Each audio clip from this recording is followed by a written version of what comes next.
قناة طموح ترحب بكم أينما كنتم.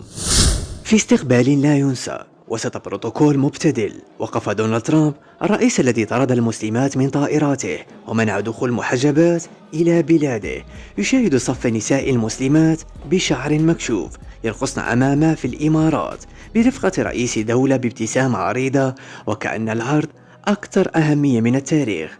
ترامب لم يصفق، لم يندهش، لم يضحك، بل اكتفى بنظرة تقول كل شيء. أهؤلاء من صرخوا في شوارع دفاعا عن الحجاب هكذا استقبلوني؟ نحن من سلم المفاتيح وفتح الأبواب وجهز المسرح، فلماذا نغضب من ضيف جاء ليتفرج عن انهيارنا ونحن نرقص؟ كان المشهد بسيط، راقصات، رئيس وترامب ينظر، لكن الخلفية كانت أوضح. كرامة تتبخر ومبادئ تخلع حجابها على وقع الطبول. العار ليس في الرقص بل في من رتب الموسيقى وفي من صور المشهد على أنه عصر الانفتاح.